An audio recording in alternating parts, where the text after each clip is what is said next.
Hi, everybody. I'm Wendy Murdoch, and this is Webinars with Wendy. I've been doing a series of webinars during the pandemic to meet with old friends, find new friends, and learn something. And along the way, share that with you so that we can all enjoy this information together and hopefully make our horses' lives better. So that's really the goal of all these webinars, is that we can get information that may not normally be available because of our busy lives and the busy lives of my guests.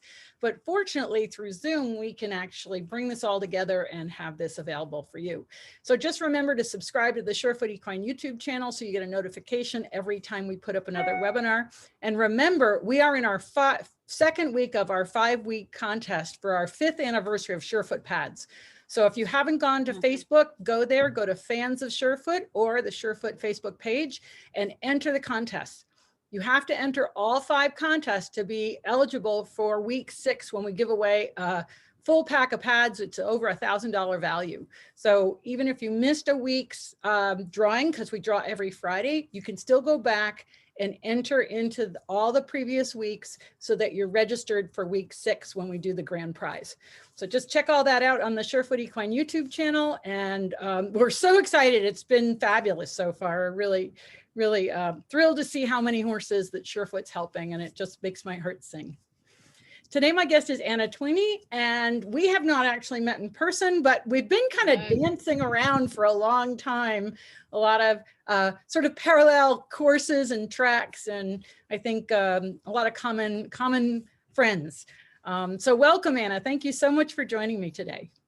Thank you, Wendy, and I totally concur. I know a lot of people you know, a lot of locations that you've been to, hear only good things, and it's my pleasure to finally meet you, albeit virtually, but finally meet you. And I was really excited to be able to join in. You mentioned the Surefoot, and one of our joint friends, mutual friends, Dr. Rachel Hart, is such advocate of it and has been bringing the Surefoot with her to all the chiropractic adjustments on my horses.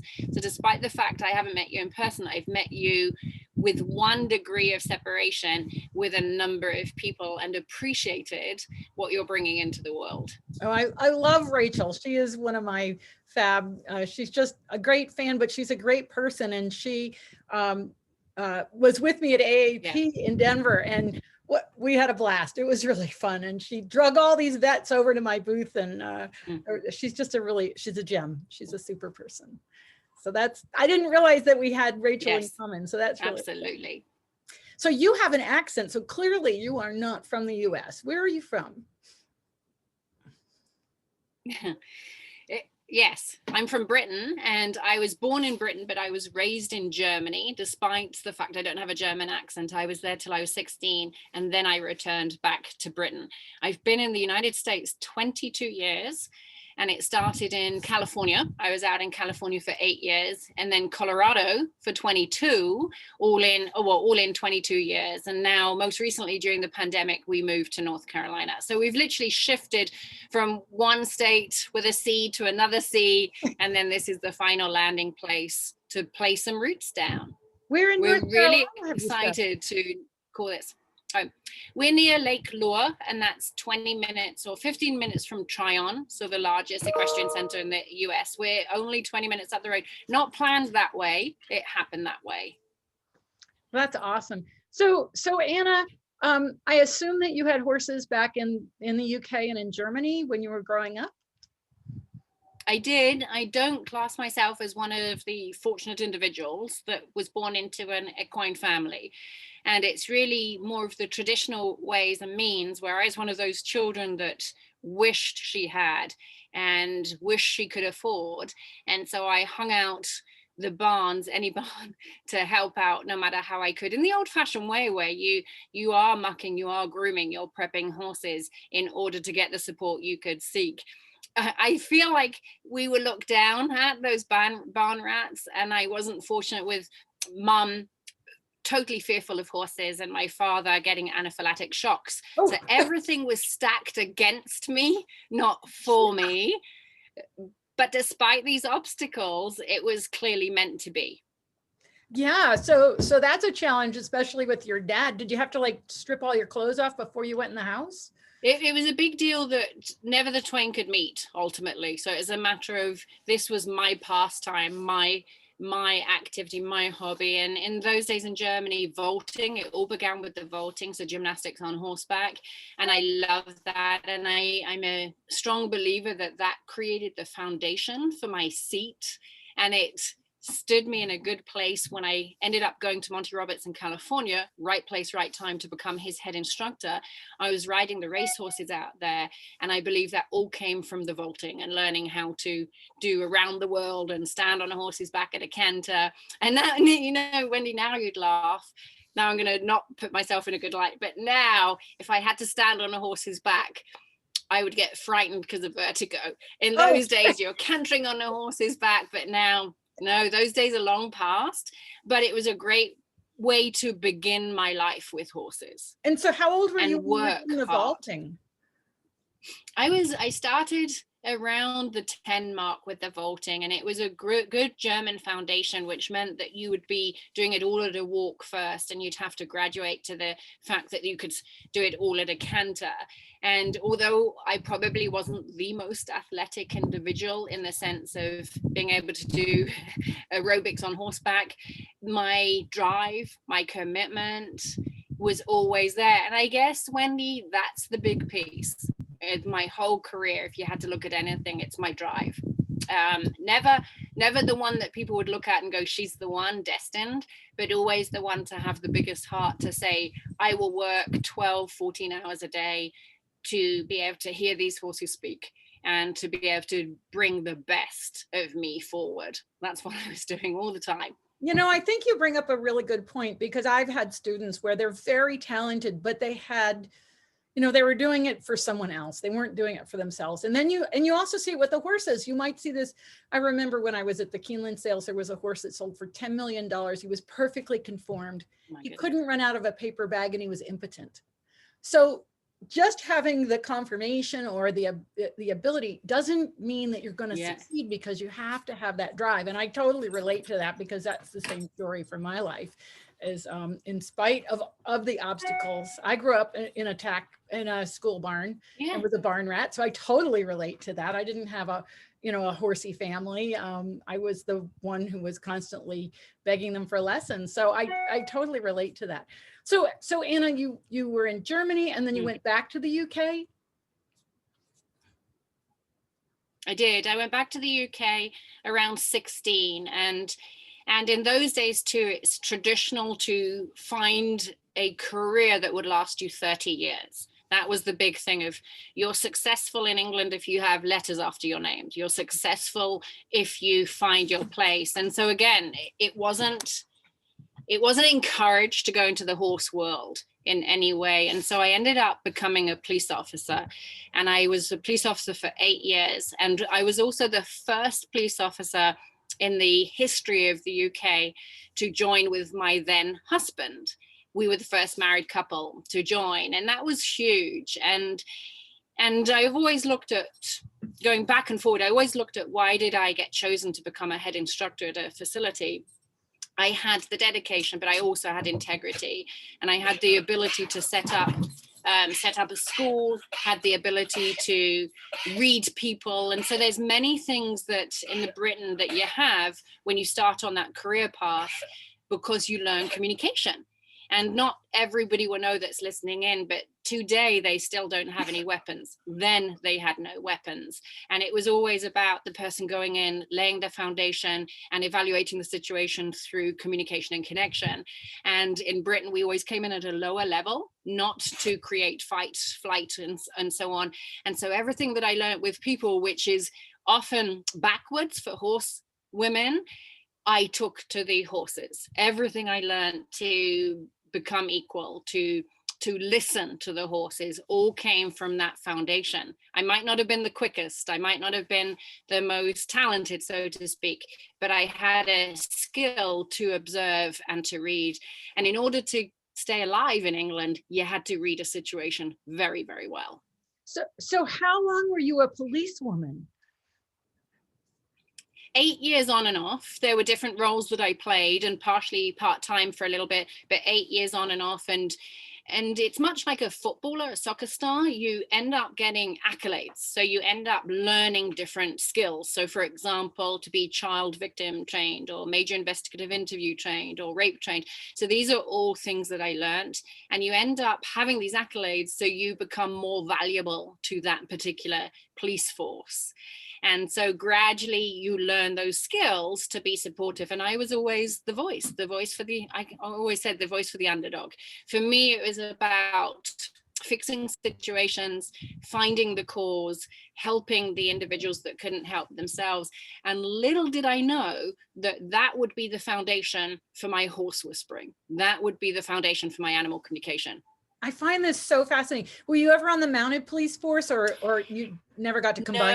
No, correct. It was called dead man's shoes. And what that meant, or the dead man's boots, which meant was once you were in that role, those officers would stay there. There was no other way to get in there. And so if they had 8 people on there, they would be staying till they retired, and there was not a chance to get on it. And yes, that would have been a dream of mine, but it was not a possibility. Right. So you were a policewoman in the UK with your former husband. Yes. Was he on the same unit as you, or was he in a totally different area? Different unit, different area. They didn't place us together, and very talented in other areas too. So he was an instant response driver. And in those days too, they also put women in where, this is where I can relate to horses too, because they would put you in the role they felt you should go in. So if you were good on a computer, which I was one of the top people, they put me into investigations on the computer instead of detective out on the street. If I was good on managing a situation, I became dispatch. If I was good eliciting information to find out what the officer needed, on dispatch. So they put you where your skill level was high, but not where my desire was. Well, but and so for me, really again, that became some of the horsemanship to go, where does really the horse want to be? It's the same as your racehorse you mentioned. When I was at Monty's, yeah, we had $1 million racehorses, and I looked at, there was one called Sam, and Sam couldn't get out of bed in the mornings, out of the stall, and his desire and heart wasn't in it. So he was placed as a racehorse because he was a thoroughbred and his breeding was good, but he didn't want it. And so for me, it's always become in problem solving. It's always become about magnify their purpose, find out their voice. What is it that they really want? Read between the lines, stand up for the underdog. And I look at that to go, I would have never thought it, because I left all of that behind, that it would resurface in another way.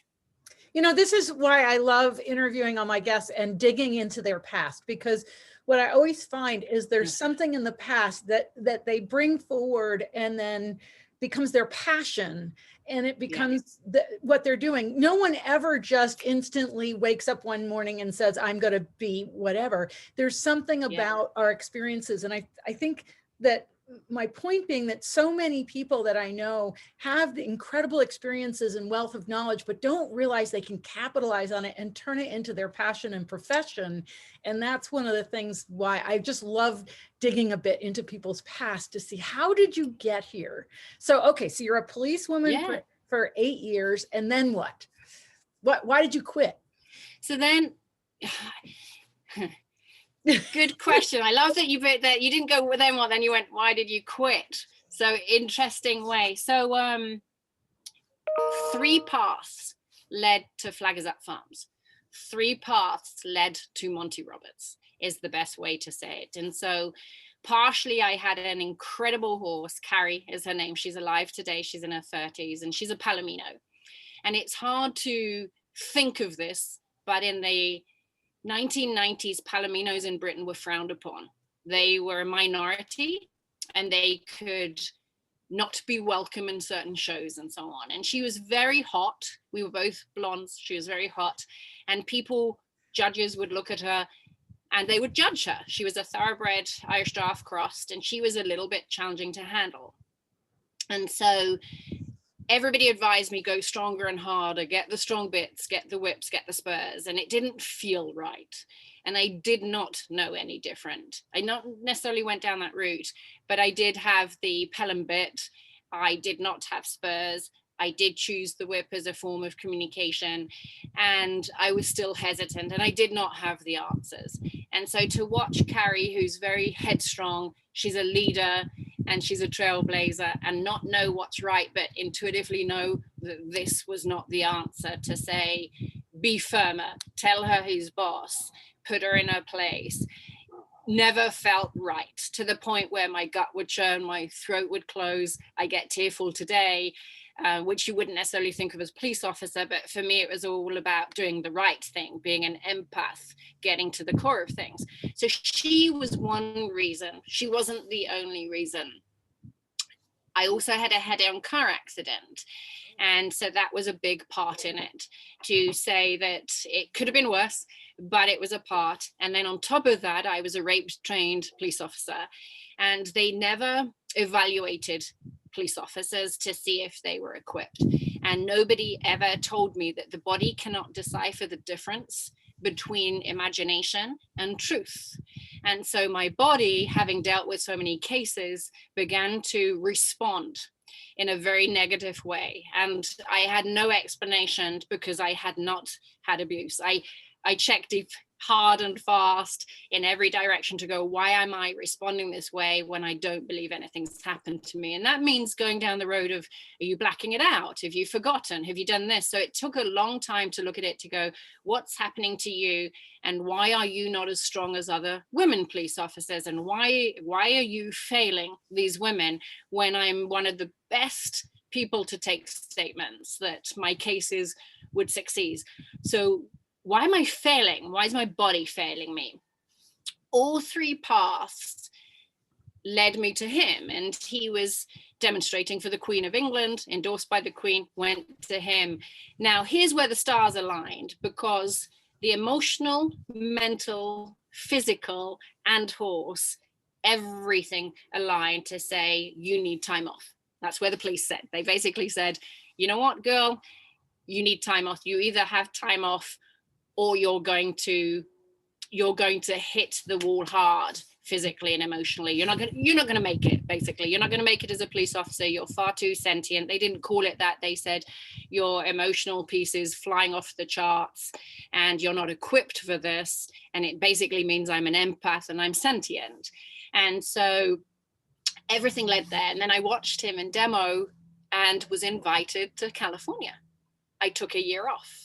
And the vision in those days, Wendy, was to say, you know what, I'm going to take this to the police force. I'm going to learn horse whispering to help police officers, because there's no help for them. They let them crash and burn, and then they basically fire them to go, wow, you crashed and burned, off you go, you can't handle this, instead of giving them the right help. The other side to that was also that the victims were numbers, and it was a matter of go take the statement, move on, go take the statement, move on. And there wasn't the help for the women. And I thought we were failing them, of we need to help them, not just take a statement, but our hands were tied. And everybody put it down to the police to go, well, they're moving on and they don't care. Yes, I care. I had no more time to go back. Yes, I care. I wasn't authorized to go back. And I felt that we were failing everybody. So I went out to Flaggers Up with a view to learn horse whispering, to bring it back to first responders. I class myself before my time. Yeah, go ahead. What year was that? That was 1997 when I crashed and burned, 1998 when I went out there. And it was an interesting one, because I thought like you'll relate to this. I feel like everybody thinks they can become a horse whisperer quickly. I thought that too. Everybody thinks you can become a life coach quickly. I thought it too, because I'd done 8 years in the force. And then, I'm there looking at it going, you want to take this to the police force, you better be the best you can be. And that's going to take just a tad longer than a year. And so I'd taken a year's sabbatical, and they wrote to me and said, are you ready to come back? And I thought, I'm not ready. And furthermore, my then husband stated, this is your destiny. You need to move to California, and I cannot come on this path with you. This is your destiny. And so the letter was signed to go, I'm all in. I've given up my career, my horse, my home, my dog, my husband. I have nothing left other than me. I'm all in. And so I dove right in, and I was the only one there that gave up everything. And often we call it, we lost everything, but I didn't. I did give it all up. And I dedicated my life to listening to the horse, and went, you have nothing, you've got nowhere to go, Anna, you've got no career, you've got no husband, there's no turning back because there's nobody to catch you. So you can only go forward, and you're going to do that with heart and soul. And so I'm a little unique because it was 12 hours a day, heart and soul at that place. Well, it's just so fascinating to listen to you, because say again for me. It's so fascinating to listen to you and to your story, because I can relate to it so well. In 1984, I had a horse roll over on me and break my hip pocket. But in 86, my dog was killed. I lost my home. My car broke. You know, I moved back in with my mother, and I wound up going with Robin Hood from the T-Touch to Australia for a year. And I would never have done that. Lost everything, especially my dog. I had to give my horse away. It's so fascinating to listen to you, because I can so relate to this story of the universe just deciding, bam, no, goodness, we're going to completely change your life here right now. Be done with it, right? So that's just, you're the only other person that I've known where that kind of stripping away has occurred. So it's really amazing. It's huge. It's every aspect that would hold you back, you know. And for me, the marriage was for life. He was a childhood sweetheart. It was for life. And so I would not have broken it. I went back to England and I said, we're married, I'm not doing this. And he packed up the house around me. He packed it up and he handed the keys back in, and he said, there is no marriage. You have to follow your destiny. So I don't even have the credit for it.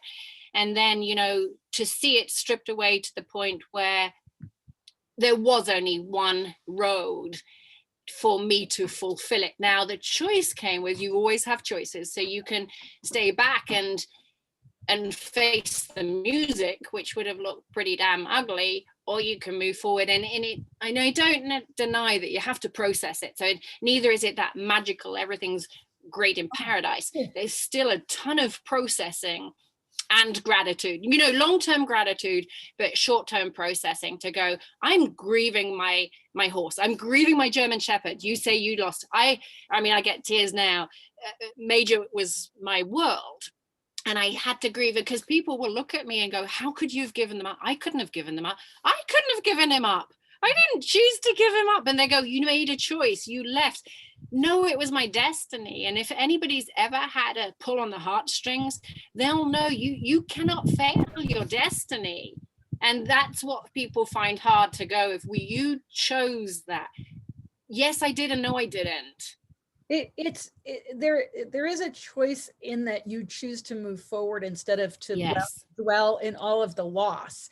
But there's huge loss, and there is grieving. And I can remember my time in Australia, that it wasn't all joyful. There was a lot of processing and processing all the things that had happened. But at the same time, I'm sure you felt this. You put one foot in front of the other and you keep moving forward. Yeah. That is where you are going. And it's not, you know, you can fight it, but that is where you're going. So go. Yeah. Yeah. And I think also people often think, when I'm taking the right path, everything will be peachy and everything will be fun. Mine was not. I didn't get a lot of money. I ended up living in a 12x12 horse stall for a little bit, and I went into a shitty relationship. And so you look at it to go, if you want the sign on the wall, every sign was challenging. It was not easy. And it wasn't about, hey, you've made the right life path and now you're in Santa Ynez Valley and you're with an incredible guy for an opportunity, so to speak. No, there were boulders, and I had to prove my commitment. And I think you would have found that too, going forward. Yeah. All right. So it's now, so interesting. Yeah. You moved to California. You're at Flag is Up Farm. So now what happens? So I went as a groom, and I was really happy to be grooming, and I loved to groom, and I thought, this is it, simple lifestyle. I wake up in paradise, I will groom. And I too had the $1.6 million horses to get ready, and was conditioning them and did the aqua tread and did it all and loved it. I had my 8-stall, 5-stall and 3-stall, 8-stall barn, loved it. And then for me, very quickly, Monty decided we're going to open an international learning center. And we had 6 women, happened to be women, that were the research and development team. Well, all 6 had commitments in different places. They all went eventually back to their countries, their land, their commitments. And I ended up staying with an incredible guy, Crawford Hall, who's a paraplegic. And Crawford was Monty's head instructor, but also barn farm manager. And Monty heads it. He gave it all to Crawford. Crawford gave it to me. And I ended up working alongside Crawford for all this time, being his legs. And this was a big deal. So when you find yourself in a covered arena, a round pen, and you've got 200 people watching in those days, the miracle of the join up, because it's a fast colt start in those days. And so you've got somebody sat there in a wheelchair basically stating, and what you're about to see is this, and Anna's about to do this. So I learned very fast to read horses through his eyes, and doing what Crawford would do as an incredible horseman.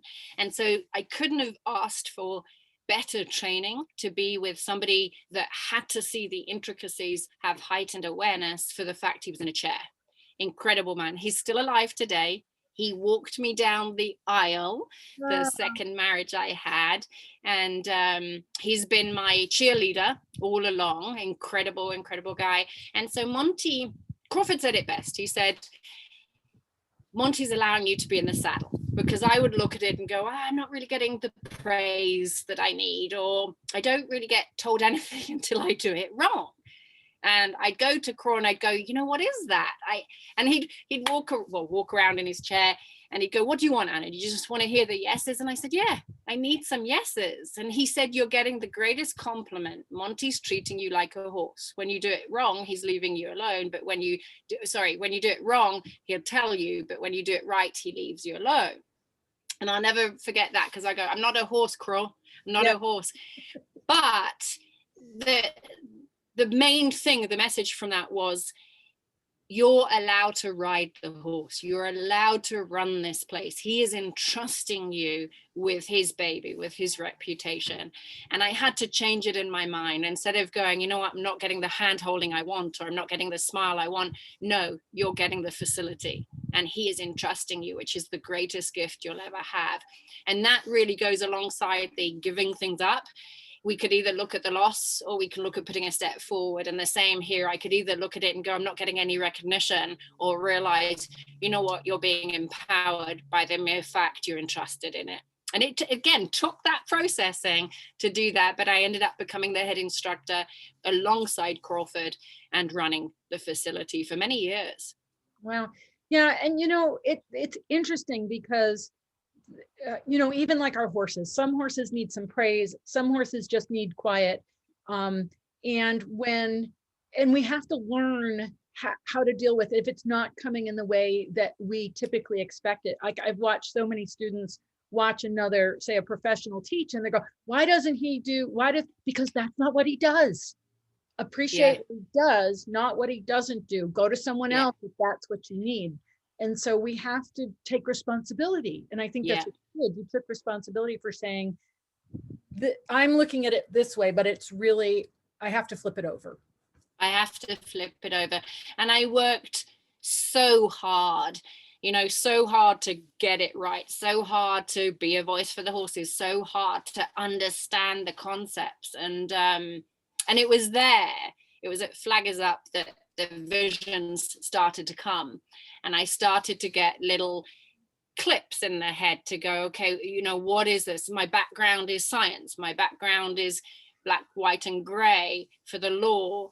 And, you know, and Monty was based on science and structure and all of these things. Of course, there's feel there. So this was a whole new concept to go, okay, I know I'm an empath.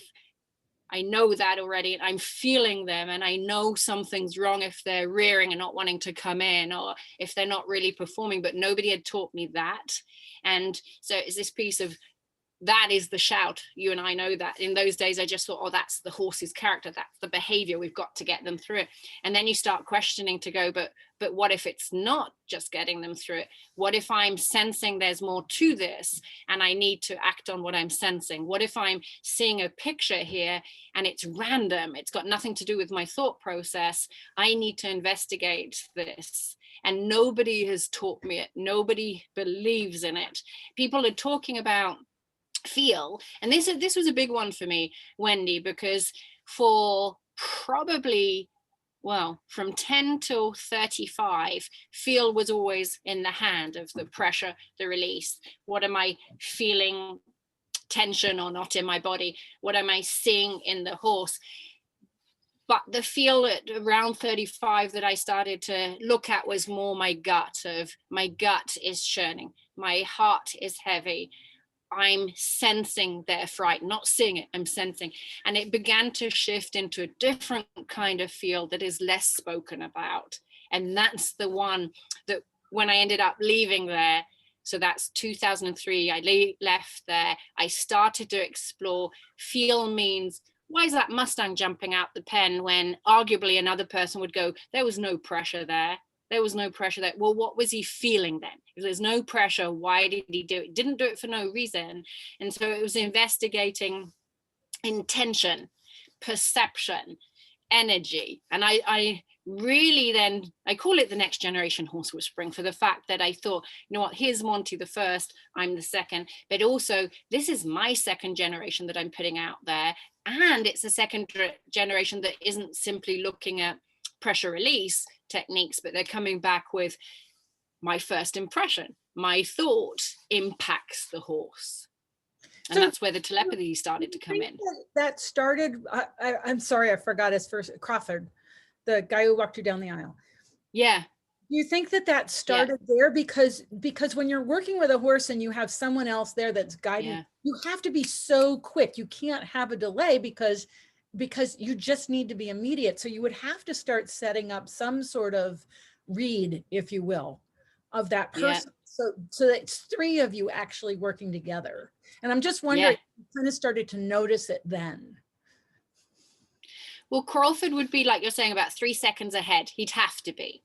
And he still had that little old school piece, which was, if the horse was rearing, the rider's going to go up anyway, because we're going to do the colt start. And for me, I'd think, shit, but it's this thing of, shit, he's going to rear. Something doesn't feel right. But you know what? You have the faith and belief in the horse and me. I'll get the rider up. And we could have faith in the rider because they were young cowboys and they were fine with that.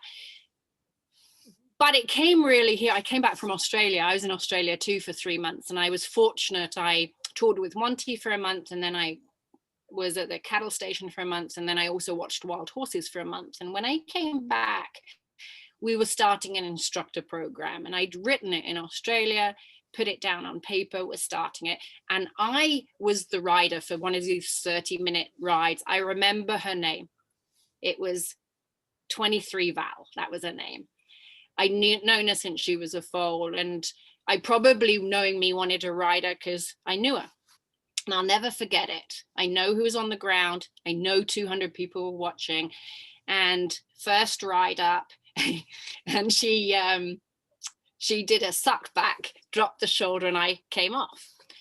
And I'm humble enough, and I went, you know what? I'll get back on. And that was the philosophy, get back on. So I got back on, and maybe we'd try to trot, and she did the same thing. And I went, okay, I'm clearly not the rider for her, because her first ride, I've come off twice. And it was the gut thing too, to go, one, I should not get back on this horse, I'm the wrong rider. But two, this does not feel right. And pushing through doesn't feel right. She doesn't quite have the foundation she needs. And I'm not skilled enough to take her that far. Well, long story longer, She had an incredible incredible young rider. But here's the long story longer. She was on the racetrack and she reared and she flipped over backwards. And I now look at that to go, wow, not only was it logical for me to say she's being started a little fast for my liking, also I'm not the right rider, but down the road, so this was weeks down the road when she's had a rider, not fifth, seventh time, we were looking at probably 2 months down the road. And part of me looks at it to go, yeah, your gut knew. She was 3-swirled. She had 3 swirled, highly intelligent, quite complex by nature. She was a step ahead of every rider. And my gut had said, I am not the correct person for you. You're a high skill level. And so where does it come in? I feel like partially one would read what the horse is doing through the body language to know what they're saying 2-3 seconds ahead, but there's still that gut piece to go, this doesn't feel right. Not that I'm incompetent, but more there's something in my gut to say, yes, I could push through this, I'm a cowgirl, but at the same time, it doesn't feel right to me. So I guess my point being that there was probably more of a gradual, it's sort of like when we get older, yes, and we need glasses, there's a gradual process, and then suddenly you've got to go to the eye doctor and get the glasses because you can't fake it anymore. And it sounds to me like there was a process going on, and then suddenly it's like you put on the glasses to hear, to be able to feel, to be able to sense. But it's not, I guess my point is for my audience is this isn't something that just happens. It doesn't happen overnight. It's not like somebody throws a switch. It's something that's gradually working in, and we suddenly become conscious of it and acknowledge it. And I think that's the piece that you're describing for us, is that there were these little stones along Hansel and Gretel, and then suddenly you're like, oh, that's what's going on. That's what I'm sensing and feeling. Yes, and in the police, we had great intuition. And although, again, that's not a lesson that anybody's taught, the intuition was there. And I can look back now and tell you this incident happened intuitive. This incident happened and my intuition saved my life. So absolutely the intuition's there. And then the growth came really by exploring the animal communication to go, you know what, there's one thing called intuition, and that's the gut churning and the bodily whispers that we hear. And it's a form of animal communication. Mm-hmm. And then you realize that a lot of the audience believes animal communication is body language, or they believe intuition is animal communication. Absolutely, all of it's a form of animal communication. But when you realize that you can talk to an animal from one continent to another, that you can change your horse's behavior, support in a diagnosis, look at saddle fitting, not touching the horse, and give a voice to these horses to find out their nutritional program and their tack fitting, the rider error and the rider support from thousands of miles away, now you truly understand the skill of animal communication. Right. So in 2003, I think you said you left the farm, and then what? Well, there's another burnout. So I thought you could only have one burnout in your lifetime, and the burnout was 1997, as I say that like that, because I had PTSD from it, but they didn't diagnose, and even if they did, I wouldn't have accepted it. For me, PTSD would have been failing these women. Even today, that it's hard for me to say I had that. So every path led there. And then, 2003 comes, and I look at it to go, you know what, I'm burnt out with people right now. I've dealt with people since I'm 17. And so the Mustangs pulled on my heartstrings. And I ended up leaving. I'd already done wild horse walks for about 5 years for my students every weekend, pretty much. And so I was offered an opportunity to be a farm manager for a Mustang sanctuary up the road, coincidentally. And so I became the barn manager for about 2 years to take care of 320 acres, up to about 200 Mustangs. And I decided two reasons. Again, it was never one piece, it was always two. And it was, I need to retreat from people a little. I need a break from teaching. And then I need also to realize, I always smile, to realize, here's the thing, Wendy, the government had acknowledged me as top 5% in the world. So in order to become a green card holder, you either have money or you're the top and I'd been awarded the green card as the top 5% in the world. So there's a little piece of you humbly realizing, not ego, but humbly realizing I must be good at what I do. I've been acknowledged as that, and I'm one of the few that can do it. And great. Well, then you come across the Mustang and you go, this is a shit show. You want to really start horses in 30 minutes? There are a lot of holes in what you do, and you are the best. You're one of the best in the world at what you do. But you know what? You've just gone from one of the best right back down from the beginning again to realize everything you knew with domestic horses is a minute piece where the wild ones are concerned. And that was the glory, to go, I'm pretty damn good at what I do, but body language, you're going to have to hone in on it. You're going to have to learn about the eyes. You're going to have to learn about breath work. You're going to have to learn about the nuances, because these Mustangs are the encyclopedia of the language of the horse. And they are masters at body language, energy, and telepathy. So you thought you mastered body language, which I had to a degree, but now they're going to go, we're going to hold you responsible with the telepathic piece. And what does that even mean? Because people would think, well, you hold a picture and the body will follow. And that's how a lot of scientists will answer it. As you know, they might say, well, if you're as a athlete going to hold the picture, of course the muscles will follow, but it's beyond that. You hold that picture, that Mustang could jump that pen by the mere fact you're thinking, I'm going to go and halter you now, and they've left, and the student comes back with, well, I didn't do anything. Yeah, you did. You held the wrong picture. And so here I was faced with the masters, because this is the other piece. People will think, oh, you're training the horse. You know what? They're going to teach you telepathy. They're going to teach you mindset. They're going to teach you intuition, and they're all separate things. They're going to teach you that your intention was wrong with that Mustang. And so they teach you how to be in the present moment, but way beyond any domestic horse.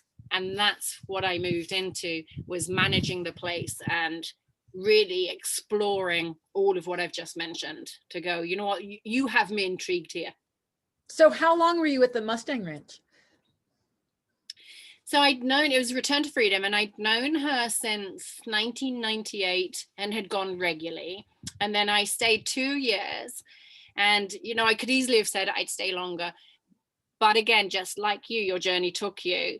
And I felt very much like I lacked gratitude, because I'm going, you just made it in one field. Now you want Mustangs. You've just made it being a Mustang rescuer in person, and suddenly you want something else. It was as though I would get somewhere, do well at it, and then have to move on. And again, I had to switch my mindset to go, you know what, you're not an ungrateful bitch. Honestly, I'm thinking, how much more? You're in bloody America. You're living the dream. You're just frigging ungrateful.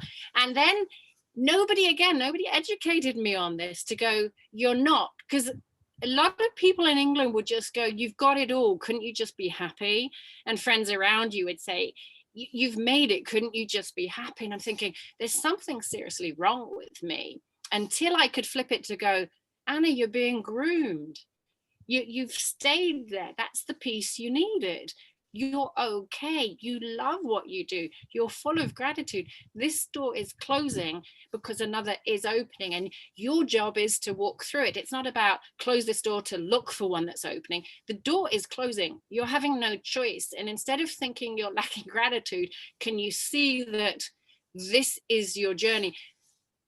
Things that we weren't taught, you know, we were taught to look at it to go, you're ungrateful, or you're this, or you're that, you're not good enough. And I had to start flipping it again to go, you can stay humble, but realize this is your calling. You are being called here, and you can resist and it will get ugly. And so it was learning about going with that flow, to go, you're being called to go on the road. You're being called to do clinics. You have got a lot of experience to teach now. So that's what happened. I ended up teaching that first year, had 6 clinics. But it reminds me so much, some people want to I don't know argue if you're going to say there's such a thing as fate, but there's fate, and both fate and free will, I think, play in here. The fate is the opportunity yes. that presents itself. The free will is the choice of that fate. Or we can argue it, we can deny it, we can turn around and say, I'm not going to go there. But I, so I don't think it's one or the other. I think it's a combination. And I so relate to your story because there's been so many times where it's, I've studied and learned from different people, but it was time to leave there to go for the next piece. And that's just a process of education to become who we are supposed to be. And I've called myself an overstayer, Wendy. I'm exceedingly loyal. So no matter what the person brings to the table, I will be loyal. And so I tended to overstay a lot of places. And that was also my piece of, you've got to be full of gratitude, and they open the door, so you need to pay back for life. And I figured there's other ways to do that. There's other ways to honor the horse. There's other ways to honor the process. So when I said to you, we started colts in 30 minutes, people frown upon that and they have an awful lot of opinions around it. In 1997, that was state-of-the-art horsemanship. In 1997, the Queen endorsed it. In 1997, that was incredible beyond tradition. And so now it's very easy to fast forward and go, well, that's awful, and that's this, and that's that. Yeah, you weren't there in 1997 when that's over tens of thousands of horses' lives. I mean, what's that? You and I have the problem of the 90s feeling like yesterday. They were 20. There was a lot of people that were born. Yeah, that's true. It does feel like yesterday. I can see it like yesterday. Yeah, I know the feeling, because when people go the 90s, and I totally remember the 90s, and I'm like, that was 20 something plus years ago. So, we are. Yeah. Okay, so now you leave the Mustang, and then you're still in California, and you start doing clinics? Yes, I did. Yeah. And I started doing clinics in Europe and in the United States, actually the East Coast. And then in 2005, because I started a business with Crawford Horse Equine Connection, and then it became Reach Out to Horses. And by 2005, pretty much full time on the road. In fact, by 2007, you were looking at, including online events, probably 50 workshops a year that I've sustained, 30 to 50, and it could have been a radio show through to a month's course, but I've had 30 to 50 since last year and kept on going on the road. And I've been fortunate on the road, as will you. Your career has been vast. I've had some really cool opportunities to take natural horsemanship to China. I've been to Australia. I've been to Mongolia, to Morocco. So these are big, big places where I brought a voice to the horse. And I guess the best way to describe what I do, because I often think about it, I'm a behaviorist. I'm an advocate for the horse, and I'm a behaviorist that teaches the language, meaning body language and energy and animal communication.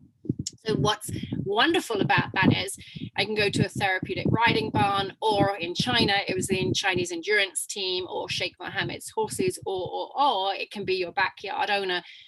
I don't mind, as long as I'm giving a voice and interpreting for the horse, so that if somebody does say, well, they're bad, and you know what, I was on a forum not that long ago, and I've pulled out of forums, and the advice was horrifying to me. The question was, what do you do with the horse that's biting? Nobody once asked what kind of bite, and the responses were use attack and put it in the face, bite them till they're bleeding, smack them with the 2x4. This is not that long ago.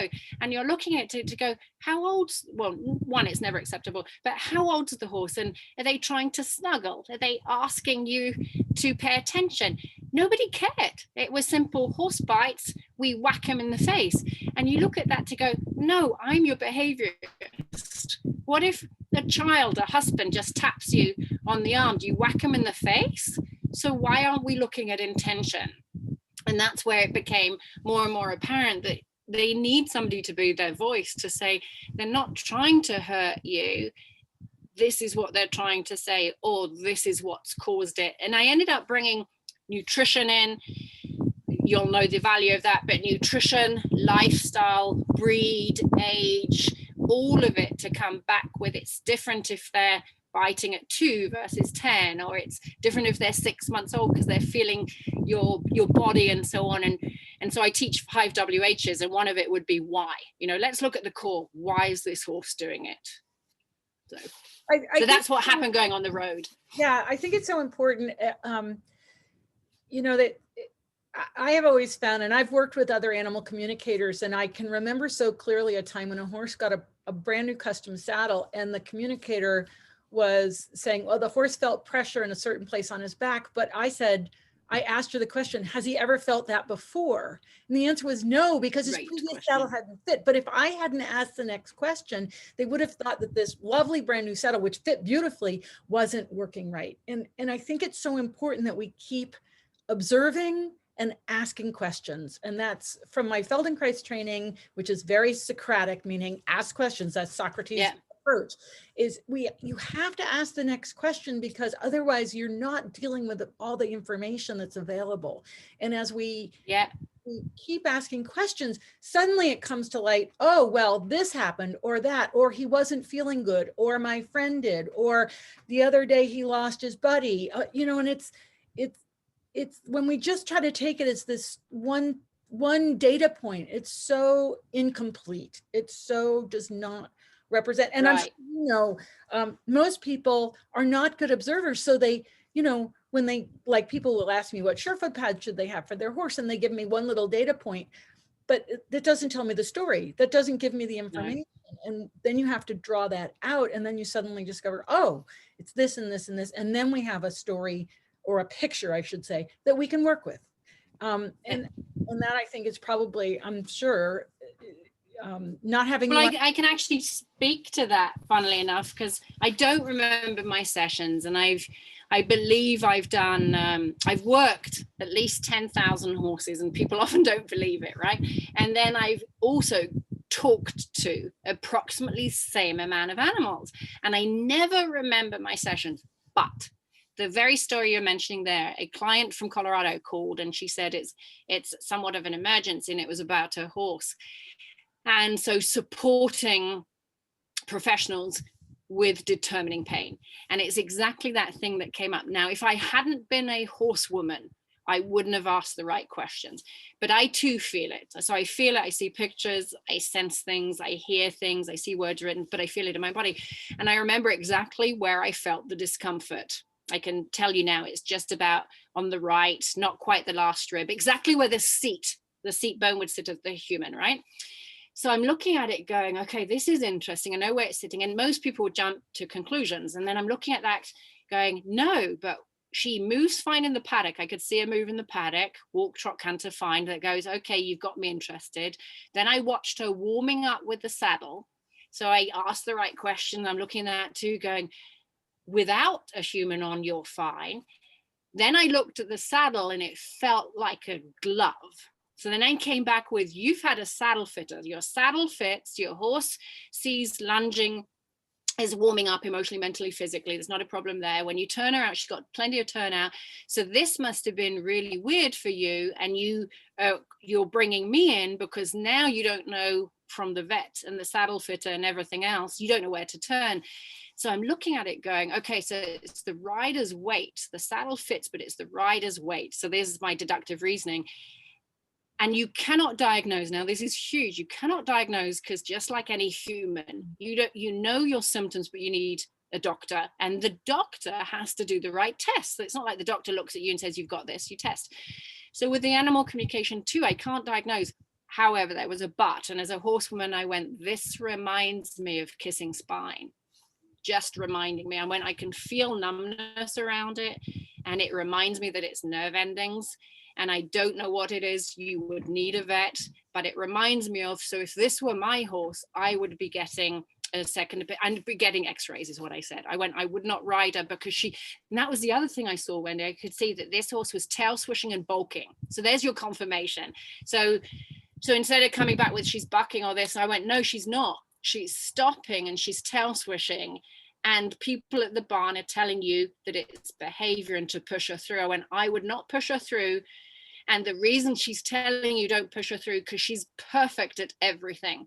So you know it's pain because she gives her best. She's perfect, and this is an attitude. So if it were me, I'd get an x-ray to figure out why on earth she feels this numbness here.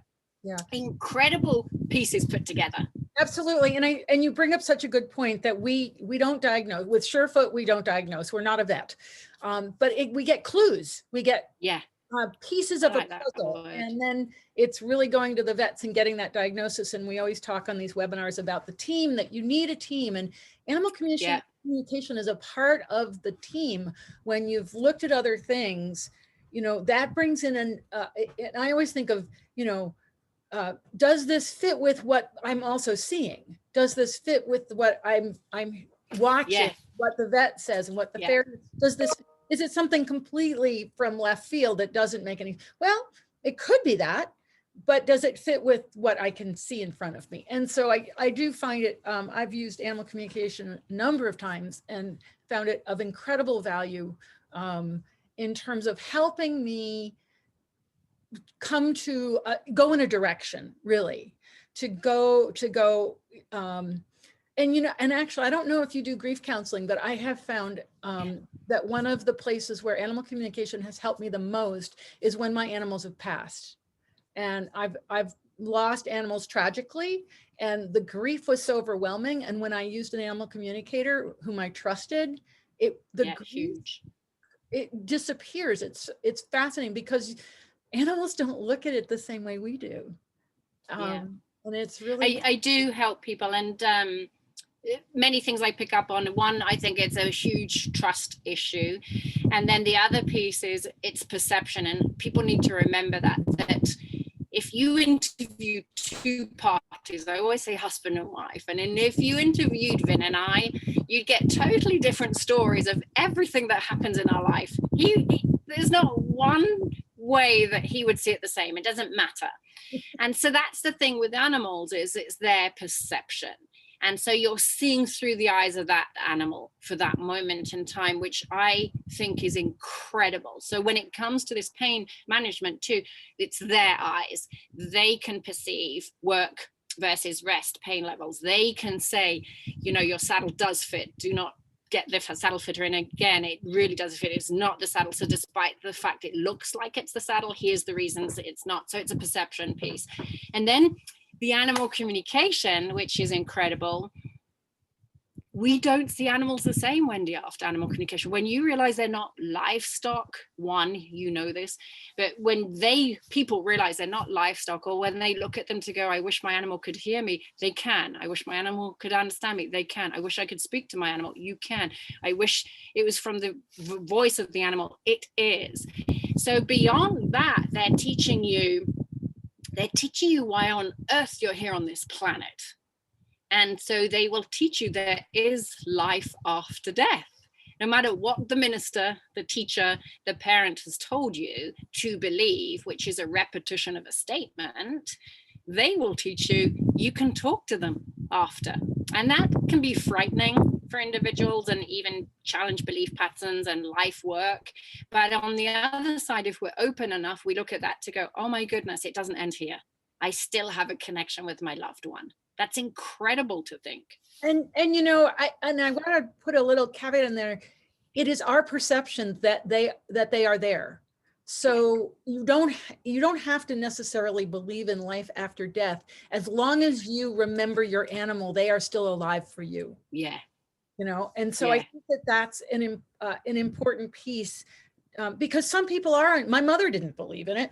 So people are very uncomfortable. But as long as we're alive and that memory is with us in our heart, then they do live for us, with us. Yes, they do. And I'll tell you, even when I get the skeptics or those that are challenged by the belief pattern, it's really neat because the way I come through, I say it's evidence-based. It sounds terrible right now, but it wouldn't be a simple message if they love you. It might mean something like, you cut some of my hair, I'd love you to make a necklace out of it. It might mean you missed the way we cuddled. If it was a cat, you missed the way we cuddled, but you'll still feel the warmth on the chest.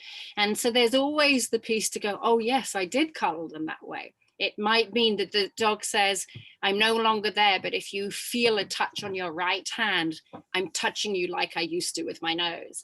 So there's always that piece to go. This isn't as simple as they love you or you'll remember them. There's always the extra piece to go, absolutely, they did that when they were here, and they're giving the piece that you can relate to.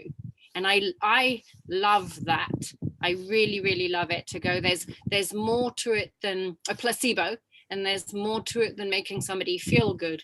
But it's that piece to go, you feel that, and you can connect with them in your dreams, or you can connect in your favorite spot with them where you'll feel them in your heart, which is fantastic.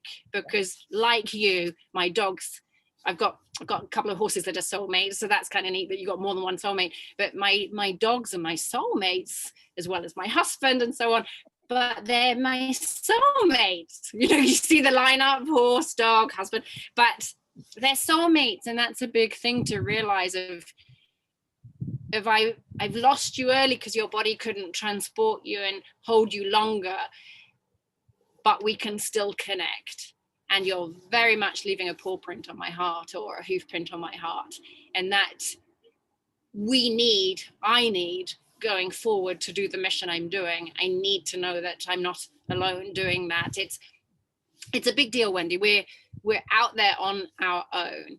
And I'm going to throw a statement out, lonely on the top. And again, everything is only what we believe, right? But the truth is, there is some lonely on the top, and you're going out there trailblazing, and you're going out making a difference, and you're changing minds, and it's not all warm and fuzzy. It's not like the red carpet's out and you're eating well all the time and you're living in a castle. I've done that. I was flown out to a castle, but I can be in the double wide where there's fleas in there and the food is what I'm given.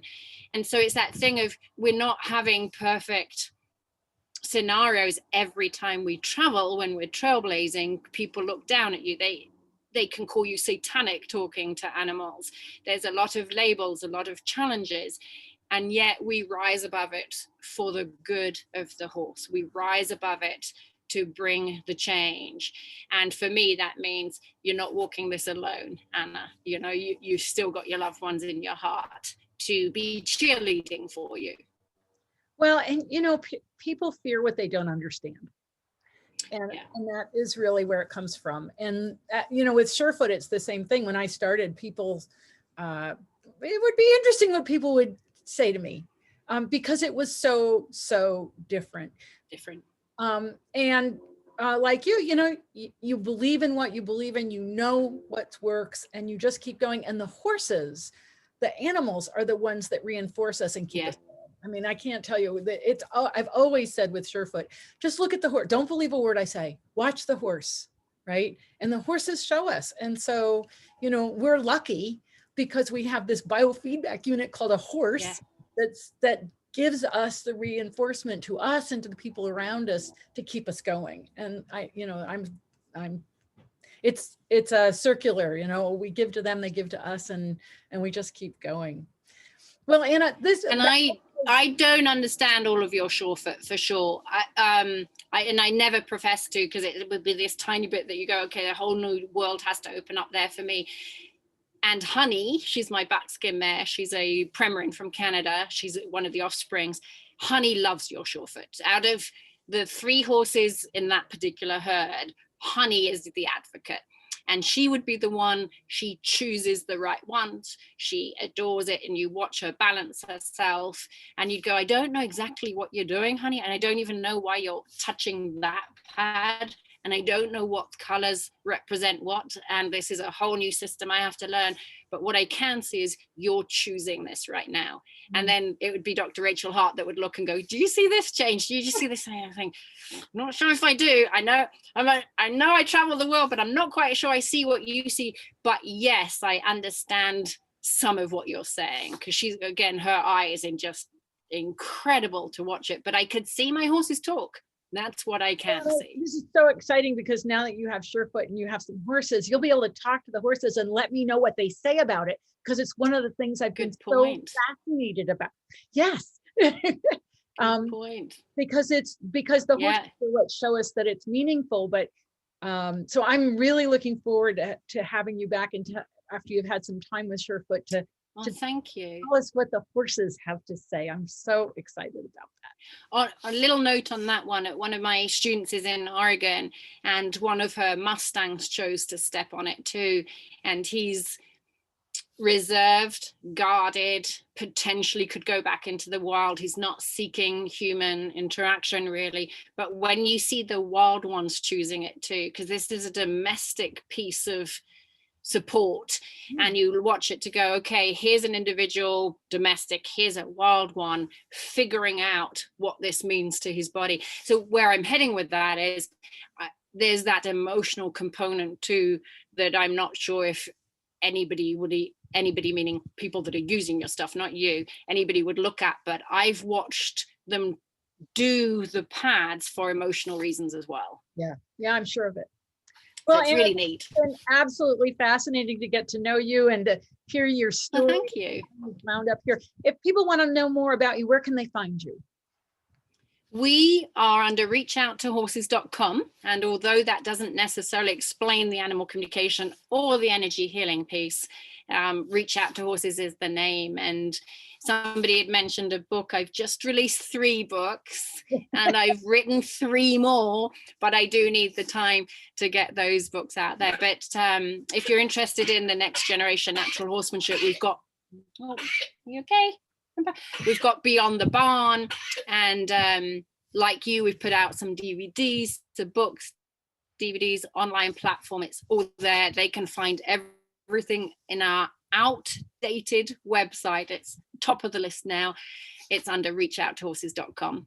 Awesome. Well, thank you so much for joining me today. This has been a pleasure, and it's nice to have you on the East Coast now. It's been really lovely. I didn't know what to expect either, Wendy. So for everybody's watching, if you thought there was a script, there wasn't. If you thought there was a conversation prior, there was not. And if you think anything that we talked about, nope, we didn't know. So it's very ad lib, very much in the flow, and very much appreciated. I had no idea what we would be doing, and really, really enjoyed it. And please know, it really enjoyed getting to know you too this way.